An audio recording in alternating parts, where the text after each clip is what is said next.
Today, I want to talk about personal consistency and why productivity only works when your body feels safe.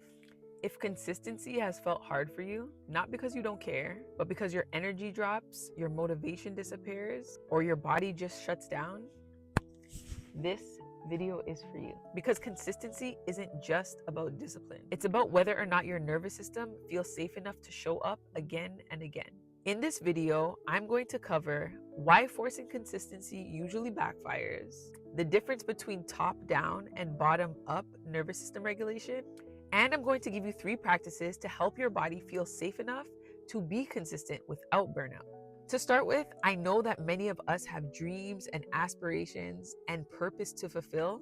However, our nervous system's primary job is not success, it's survival. When your nervous system perceives threat, whether it's emotional, financial, relational, or something internal, it automatically activates survival responses like fight, flight, flee, or fawn.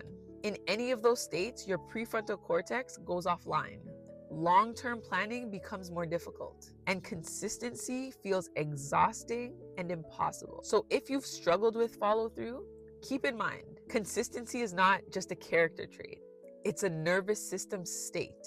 Your mind cannot be consistent if your body doesn't feel safe or regulated. So there are 2 main ways to approach nervous system regulation in order to help our body feel safe. We can go top down or bottom up. Top down regulation starts with the mind. Things like mindset shifts, affirmations, and reframing thoughts. This means the mind comes first in being a catalyst to regulation. This can be helpful, but only if the body is already relatively calm. Bottom up works with the body first. Breath, movement, sensations, rhythm. The catalyst in regulation is the body. Bottom-up approaches can be more effective because they speak the nervous system's language. Proof. Here are 3 practices that you can begin implementing today to help regulate your nervous system and settle more often in homeostasis. Practice 1 is to start with the body. Instead of asking, how can I be more disciplined? Start with, how does my body feel right now?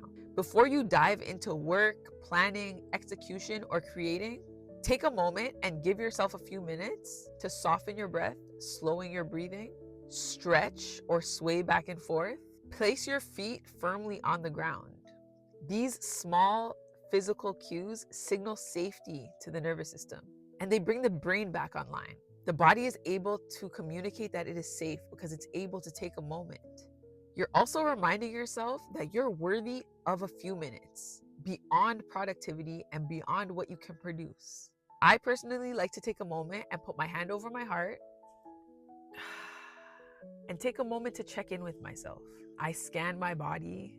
I witness myself in that moment. I allow myself to settle in the present moment before I execute on large tasks and before I do work and before I create, which gives my body the sensation of safety and not having to produce to survive because I'm already surviving. I'm already safe. Practice 2 is to orient to safety. We all have a baseline, and in this society, most of us have a baseline of fight and flight. Orientation is the practice of helping your nervous system recognize that it's safe in this moment. You can do this by slowly looking around the room, scanning what's around you, and beginning to be aware of colors and shapes and light, naming what feels neutral or pleasant. What do you hear? What do you smell? How does your body feel touching the surfaces that it's touching? How do your feet feel? How do the back of your legs feel? How does your back feel? This right here proves to the body that there's no immediate threat, and right away reduces cortisol and stabilizes attention to focus on what needs to be done when the time is right. This one is great for any time you feel overwhelmed or frustrated or just out of order, because that means you're in fight or flight. You begin to notice when your body feels dysregulated or unsafe and are able to bring yourself back to the middle. And doing this continually creates a new baseline. This is part of nervous system regulation called vagal tone. It's your body's ability to move out of stress and back into balance. Practice 3, consistency over intensity.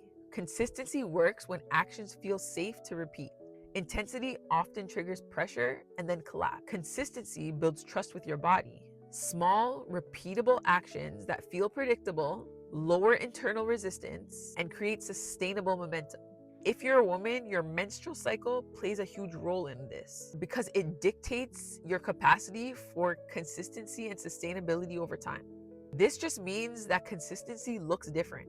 So, our sustainable momentum may not be daily high intense production, but what it can be is daily actions that uphold the regulation needed for those intense moments when the time is right. And this is how habits actually stack, not through force, but through safety. I like to maintain a morning routine and an evening routine that includes quiet time to regulate. I do this in large part because I'm able to create consistency for myself without that internal resistance at any point throughout my cycle. It's something simple enough that I can do even when my energy is not so high, but it's also so purposeful that it helps build on other habits. All of this matters because when your nervous system feels safe, more energy becomes available, motivation stabilizes, and productivity stops feeling like self-abandonment. Consistency becomes more accessible long-term because regulation and safety is your baseline. This is how you build a life, a business, or a body of work without burning yourself out. So before pushing yourself to do more, ask yourself whether your body feels safe enough to even begin. Regulation first, consistency second, and everything else flows from there. Peace.